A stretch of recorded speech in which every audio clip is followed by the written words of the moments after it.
July's coming up. Uh, man, OTAs. It looks like you've been throwing the rock a little bit. How you living? Yeah, sure been feeling really good, man. Just, load management. Just taking it one day at a time, just being able to follow the rules of Dr. Elatrosh and the team.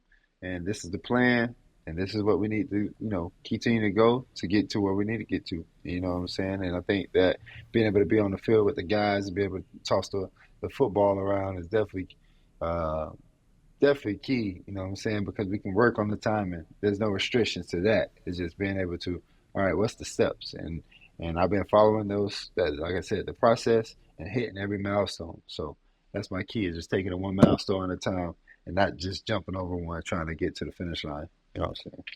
Yeah, like it's not really pacing yourself, but it's like having a plan, sticking to the plan, making sure Yep, everything yep. goes good from there. And it's cool because I've like seen you throw. Like I get to see a lot of the throws that you're making during this period of time, and I'm like, and I'm telling people all the time, like, man, if you didn't know all the stuff he went through with his shoulder last year, if you watched him throw today, you'd have no idea. Like I know that you're on a pitch count and all those things, but just to see the ball come off your hand, the way that you throw it, I know that, you know what I'm saying, we can have a special season. So when we're watching and doing all these things and like people put out stuff on social media, do you pay attention to that? Like are you looking at what people are saying, reporters and all that type stuff? Nah, I don't be looking. I really get on social media for like the jokes and shit like that. So I really be spending time on TikTok.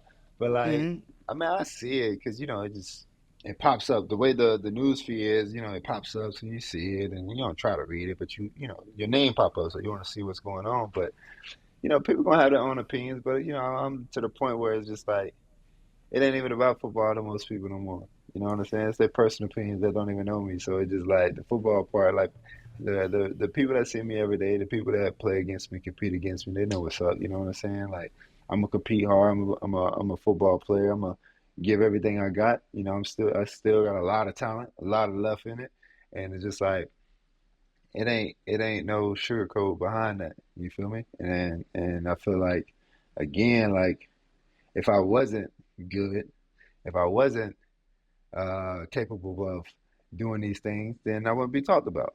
You know what I'm saying? So like, what's the reason why you keep continue to? You feel me? That And is you know what I'm saying? So it is what it is. nah, that is a fact. But what I was thinking about is I watch Twitter all the time, not just you, but all different quarterbacks. And I see how people Yeah. talk about things that I feel like they don't know a lot about. Like they'll talk about, like I saw a tweet the other day said, Brock Purdy didn't miss one throw in warm ups today. I'm like, bro, it's You know it's warm crazy. I ups. seen you quote that tweet.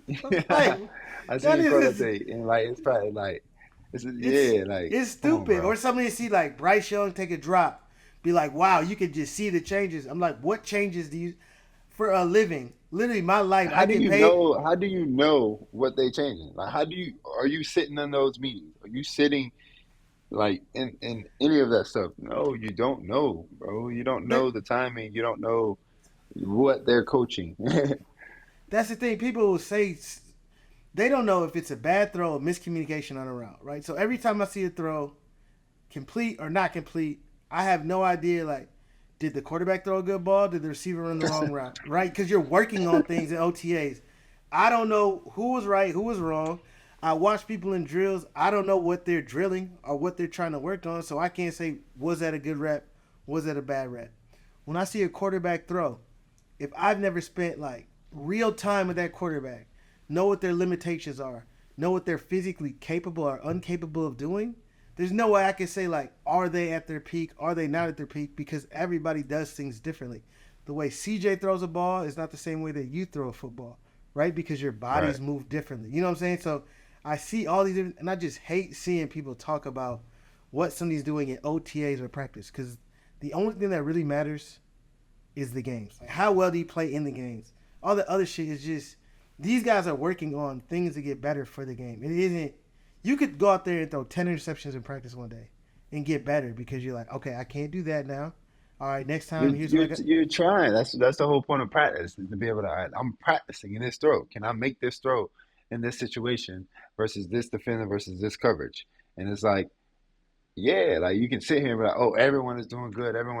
No, like That's the whole point, is to be able to try out different things. Okay, can we do this? Can we not do this? Can this player do this? Can this player not do this? We're working on things. It's not so much of like we need to have everything mastered right now. Da da da. Like you throw the whole playbook in the spring and see what guys can handle. All right, can we handle this? What are we good at? What can guys process most? Is it this type of offense? Is it this type of offense? Is it this run game? Is it this pass game? Like, what are the defenses? What are we good at going against? All right, the defense is showing a lot of cover two this today. Are we good versus zone coverage, cover two, making those decisions?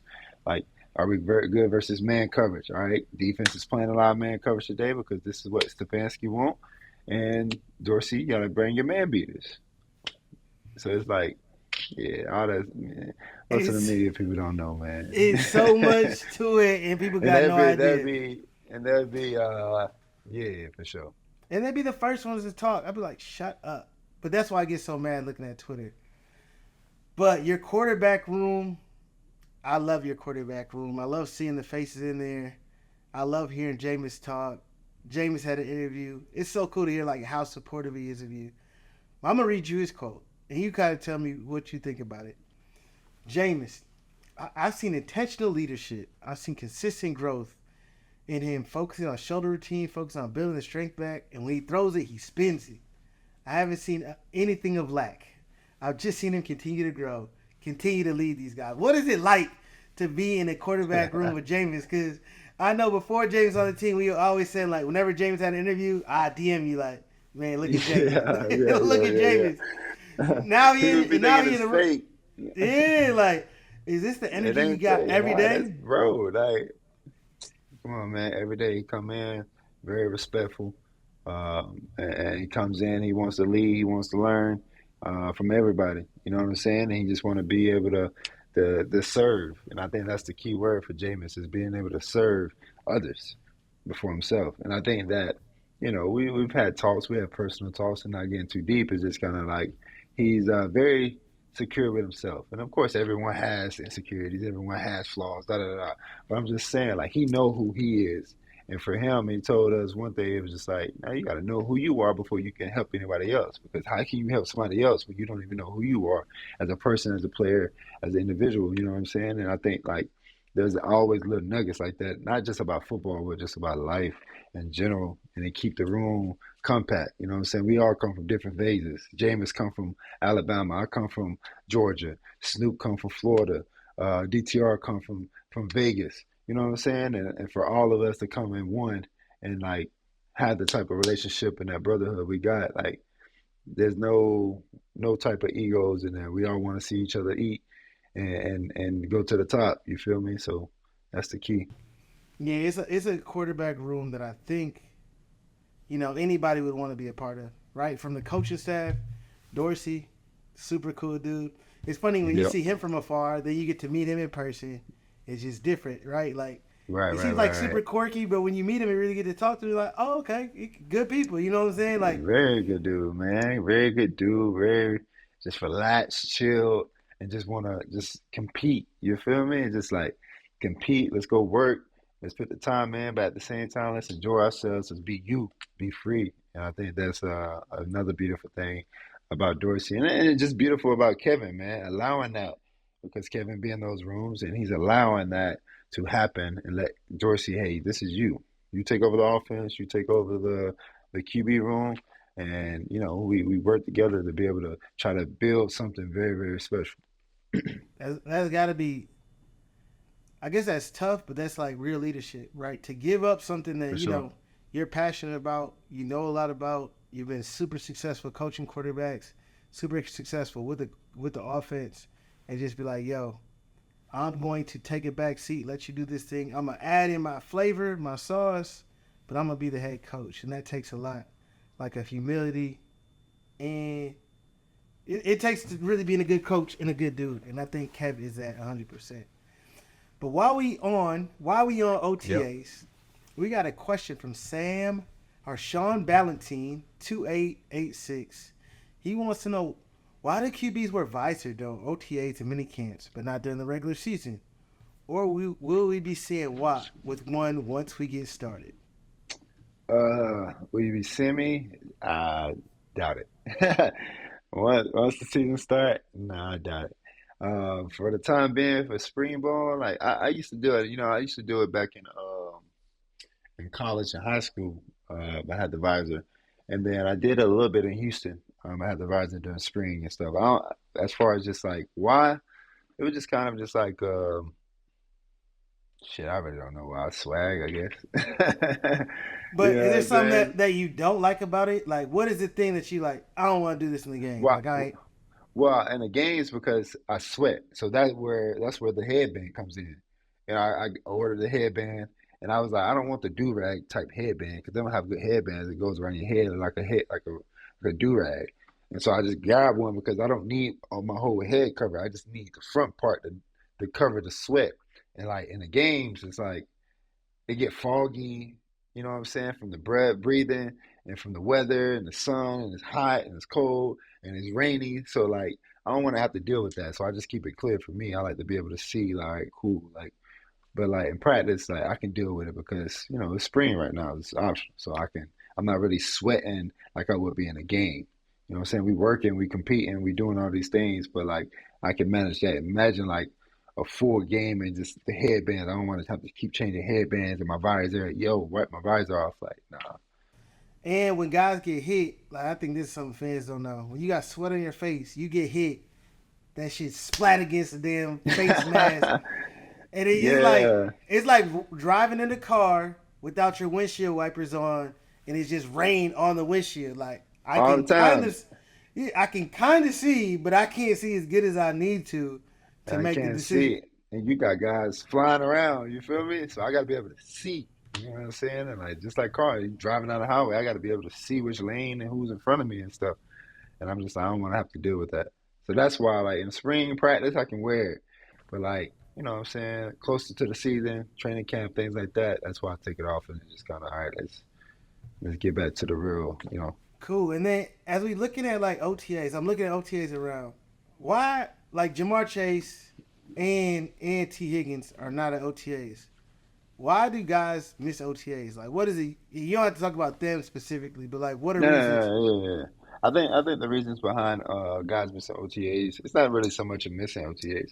It's really just kind of like sometimes you might get better work individually, with your trainers. You might be working differently. People have different schedules. So like when we come back for OTAs, you basically start from scratch.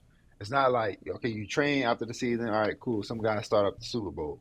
So you got middle of February, March, and a little bit of April, and you're training a certain way, speed, agility, working out. You're pretty much training performance drills.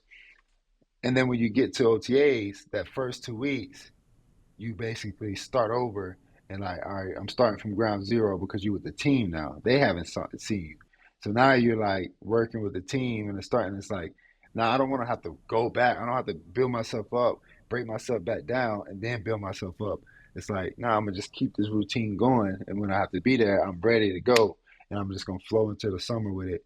So it's very beneficial for certain guys. I think OTAs is best for the chemistry and the board work.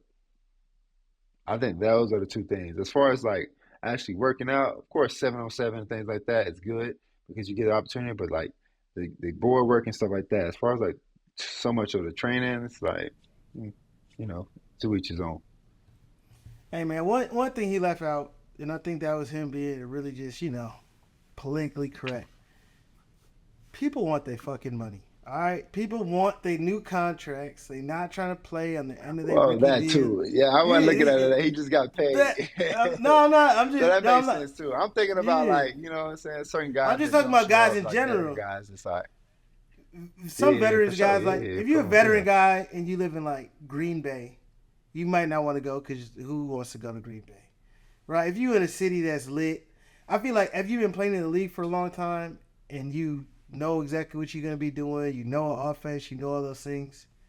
OTAs are a little less important for you. Like the Yeah. Chiefs offense, right? Chiefs offense, especially skill position. I shouldn't say the whole offense, but I know their skill positions. They go with Mahomes, and they basically spend phase one of OTAs in Texas with him. They're working out. They go see his trainer. They do all the things because it's also hard for a college staff, I mean an NFL staff, to ramp up full speed on a workout in the same way that y'all can because you know where you're at. So it's a lot that Right. goes into it. Yeah, these folks want their money.